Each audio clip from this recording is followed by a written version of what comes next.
Our next background topic, and this actually is a calculus topic, and we probably could have talked about this, maybe probably should have talked about this in chapter 2, but it's really coming into play now. So I want to comb through this, and then once you have it forever. Forevermore, you'll have the derivatives, how the derivatives play with absolute value. The key thing is absolute value can be defined differently. Now let's just consider this function. F of x equals absolute x. And I'm going to consider this other function, g of x. I'm going to take this and write this as x squared, and then I want the square root of that. And what I claim, I make the following claim. I claim those are the same function. And to convince you of that, I'm going to draw the graph of both of these. And I'll do them in a different color. I'll do this one in blue, and then I'll do this one in this sort of brownish, whatever color this is. I don't know how that's coming through on your screen. And these are going to have the same graph. It's not going to be very hard to see that at all. So I think most of us know this graph. This is the basic shape absolute value graph. Right? And some points we know. We know 1, 1. We know 2, 2. We know 3, 3. We know 0, 0. In fact, if x is greater than or equal to 0, then then the y coordinate and the x coordinate are the same, right? And then we also know -1, 1, -2, 2, -3, 3. And we know if x is less than 0, then that pattern holds. So I have -7, 7, and so on. Now, what I want to do next is I'm going to talk about the graph of this. This might be a little bit less familiar to you. But again, what I'm going to claim is those are equal to each other. And you think, well, why would you bother with that? Because this is so much easier. Just work with the absolute value. The difference is you know how to find the derivative of this. You don't know how to find the derivative of this. And since these are the same function, taking the derivative of g of x is the same thing as finding the derivative of f of x. And so let's see if we can actually verify that. That's going to be, so what do we have here? This is x g of x. Just like you did way back in basic algebra somewhere. Let's do 0. Well, this is 0 squared, and then I want the square root of that. Well, the 0 squared is 0, and the square root of 0 is 0, so we got 0, 0, and so far so good. And now let's suppose x is 1. So this is 1 squared, and I want the square root of that. Well, that's the square root of 1, which is 1. So I got 1, 1, and so far so good. And I'm going to use, let's just go insane here. Suppose I use 7. If I'm correct, this stinking better work out to be 7. Well, this is the square root of 7 squared, which is the square root of 49, which is 7. So sure enough, we get 7, 7. And it's not particularly hard to see that this definition actually stems from the definition of this process, but it's not very hard for us to convince ourselves that 7, 7, and any value on here, this is not a proof by any means, but this is going to convince ourselves, and even with the decimal values. Suppose I pick 1.5. So I have 1.5. This better work out to be 1.5. Well, sure enough, 1.5 squared, and then the square root of that. Well, that's the square root of, what was that, 2.25, which is 1.5. So sure enough, it's not very hard to convince ourselves that for all the positive values, this is the same. Now, let's check the negative values. And now what should happen is -1, if I'm doing this correctly, -1 better end up being 1. Well, sure enough, this is the square root of -1 quantity squared. That's why I have these parentheses inside here. This is -1 squared in parentheses. This is the square, I should do it over here. This is the square root of 1, which is 1. So I have negative 1 comma 1. Sure enough, there it is. What about, let's say, negative 3? So negative 3 squared, and then I want the square root. So that's the square root of 9, which is 3. Remember, this symbol means the positive square root. All right? And so whenever you're simplifying, you just choose the positive root. So this is 3, negative 3. And it's not very hard to convince yourself that that's going to be true for any negative value. Suppose I go insane here. I'm going to take negative 10. Well, that's negative 10. You see what's happening. Squared becomes 100. And then the square root of that's back to 10 again. So it's the positive value because this means the positive square root. And so sure enough, it's not very hard to convince yourself. It's the same over here. It's the same over here. Well, that's all there is. And so that's by no means a proof, but it is certainly a motivation, I think, for us to say that these two functions are interchangeable. So if we have f of x equals absolute value of x, that's the same thing as x squared, and then we want the square root.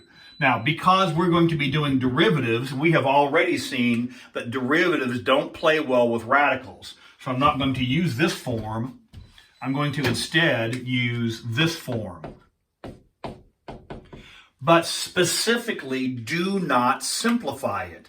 Leave it in this form because that's what's required to flesh out this absolute value. And now to take the derivative of this expression, it's the same as taking the derivative of this expression, except we know what the graph of both of these are like now. The graph of both of these functions. Well, I say both, it's the same function.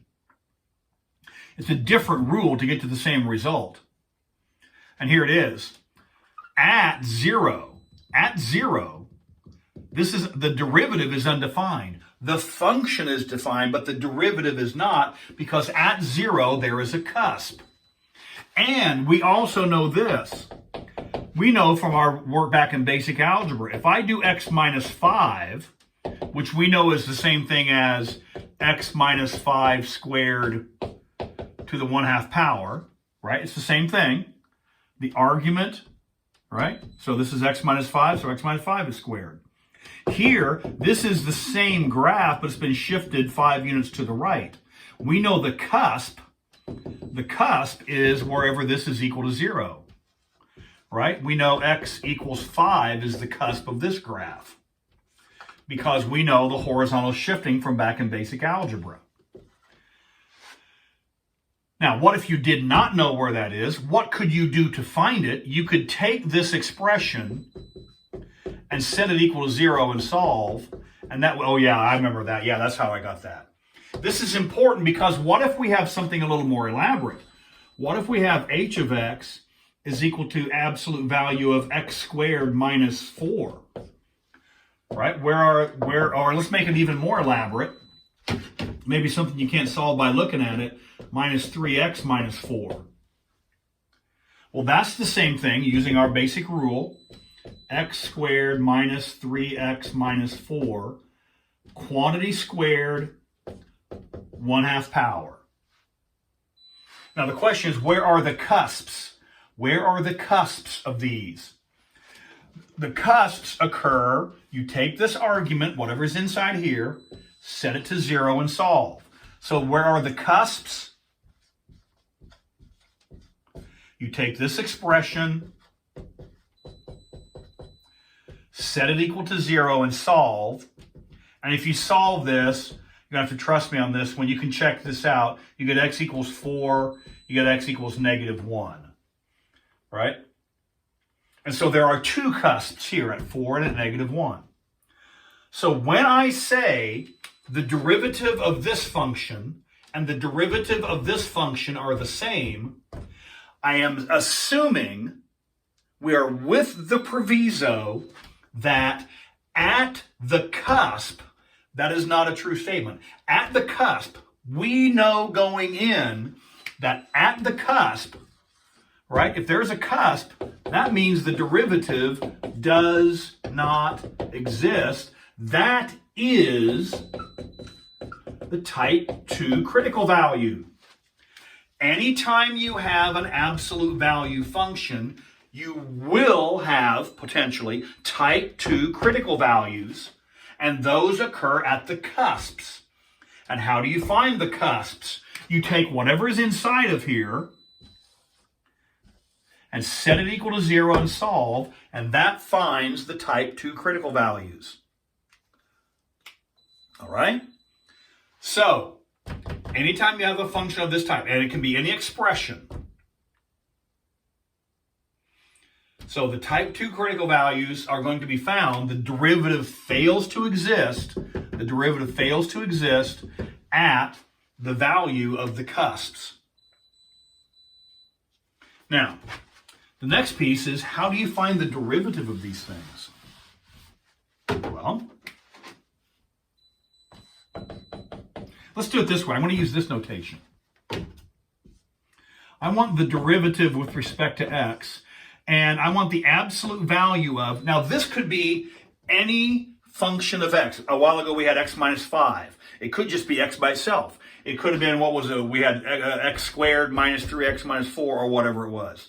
This could be absolute value of any quantity, right? I'm going to express that using the variable u. And we assume that u is some function of x. All right? So I want the derivative with respect to u of that expression. All right? And what I claim, this is my claim. I claim that this is equal to, right, the absolute value of u, the derivative of that thing. I claim this is equal to u divided by absolute value of u times the derivative of u. That's my claim. I claim that those two things are equal. The way you find the derivative of the absolute value of an expression, it's the expression divided by the absolute value of the expression, and then you multiply by the derivative of it. All right? I'm going to do two things. I'm going to illustrate this at work, and then I'm going to actually show you that I'm not making this up. This actually is correct. So first, let's do some specific cases. Suppose we want the derivative. I'll do it this way. Suppose we have a function, and it's the absolute value of x squared plus 3x. What is the derivative? Well, if you just employ this rule, I'm going to prove this rule in just a bit. Let's assume we've already proven it, and now let's actually use it in practice. The rule is this. So in this case, the role of u is being played by this expression. Right? So what we have is the expression divided by the absolute value of the expression times the derivative. So it's the expression divided by the absolute value of the expression times, and now I need the derivative, which is 2x plus 3. That is the derivative of this function. All right. What if we have g of x? Let's do something a little more, let's go this way. Let's go absolute value of sine of x plus x. Then the derivative, again, let's just employ the rule. We'll prove it here in just a minute. Employ the rule.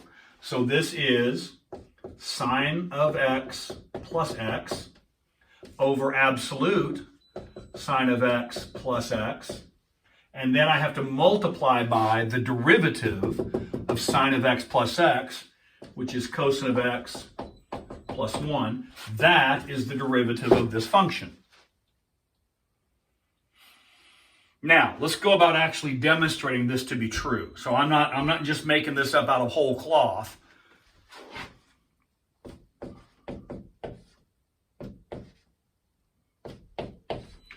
And the key to doing this, I'm going to need some space here. The key to doing this is the following relation. We know that if I take u squared to the 1/2 power, anytime you see that, remember that is the same thing as absolute value of u. Remember, this is our definition of absolute value, or this is a definition we're going to use. So, the derivative here, first, you must make the following proviso. This is if we assume that u is not equal to 0. If u is equal to 0, then you're not allowed to have u equal to 0 in denominator. Right? So we have to assume that whatever is inside of here is not equal to 0. If this is not equal to 0, then the following is correct.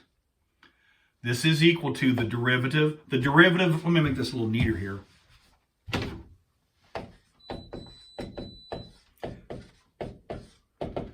Now, what I'm going to show here, you don't need to be able to do. You stinking better be able to find the derivative of the absolute values. Yes, you got to be able to do that part. Once we have this rule, you need to be able to use it.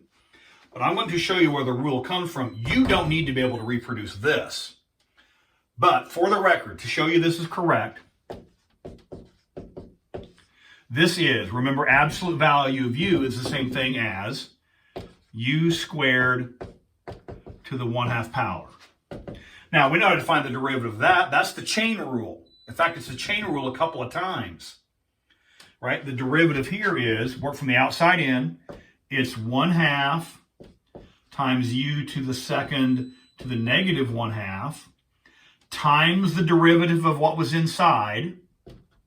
The derivative of what was inside is 2u, but then that's the chain rule also times u prime. Remember this, remember u is also a function, so that's the chain rule again. So it's 1/2, copy paste, reduce the exponent by 1, times the derivative of what was inside, but that 2 times u, that requires the chain rule again to get to u prime. Now, if you simplify this, you get that. Because the 2's cancel, this goes to the denominator because it's a negative exponent. So what's left in the numerator? The u is left in the numerator. The u prime is left in the numerator. What is in the denominator? This is u squared. But now when I move it to denominator, it becomes positive 1/2. But what is that? That is absolute value of u. So this is u times u prime over absolute u. And that's what I claimed it was. So this really is the correct rule. Anytime you need the derivative of an expression involving absolute value, this is the procedure, and we must assume that u is not equal to 0. At u equal to 0, that's where the cusp is in the first place. And so we know the derivative doesn't exist there. So let's actually use this in practice now. One last bit, and then we'll call this video to a close too. Suppose we have f of x is equal to, let's say, 6 minus absolute of x plus 4. And I want to find the derivative of that thing. Maybe we're going to do a second derivative analysis, or we're going to do a first derivative. We're going to look for absolute extrema. Well, whatever we're doing here, whatever we're doing with this problem, we need to find the derivative of that thing. Well, first off, the derivative doesn't exist at the cusp. So if x plus 4 is equal to 0, if x plus 4 is equal to 0, then we have x equals negative 4, right? So we assume that x is not equal to negative 4 because that's the cusp value, right? We assume x is not equal to negative 4 because that's where this thing is equal to 0. So with that assumption, everything else is fine. Remember, our rule is u over absolute u times u prime. All right? First off, the derivative of 6 is 0. That vanishes. Constant multipliers multiply along. So this negative multiplier is going to multiply along. But now I need u. Well, that's x plus 4. Let me make that a little clearer here. And then absolute. But then you multiply by the derivative of this thing. Well, in this case, the derivative of that thing is just 1. And so the derivative of this simplifies to negative x plus 4 over absolute x plus 4. There we go. You can find type 1 critical value. You can find anything. You can do anything with this derivative. You can do with any other derivative. So that's the procedure for taking the derivative of an absolute value expression. Let's do something with some trigonometry here. Let's do f of x is equal to, let's go x minus cosine of x, and let's do absolute here. Let's make this plus this time. So see if you can take the derivative of that thing. Well, the derivative of x is just 1, so we got that part down. This is the absolute value, so this is where I need u, absolute u, derivative of u. Where u is, remember u is the quantity inside the absolute value. So it's u, which is cosine of x, divided by absolute value of u. Try that again. And then you multiply by the derivative. Remember, you don't just write minus, you have to write multiply by negative sign. Now you can simplify that if you want to, but that's the derivative. All right? So that's how you take derivatives involving absolute values. And now I hope some of the problems that you encounter on the assignment are going to be a little more straightforward with that.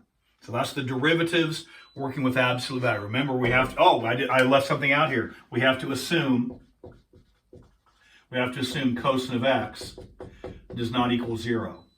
And that means that x is not equal, let's suppose we're in 0 to 2 pi. If we're in 0 to 2 pi, cosine not equal to 0 means cosine is not equal to pi over 2. And x is not equal to pi over 2. X is not equal to 3 pi over 2 because that's where cosine is equal to 0. So anytime you do this absolute value derivative, you must, I almost left that out, you must make this extra statement about assuming what values x is not allowed to equal. And so that's our brush through on derivative using absolute value.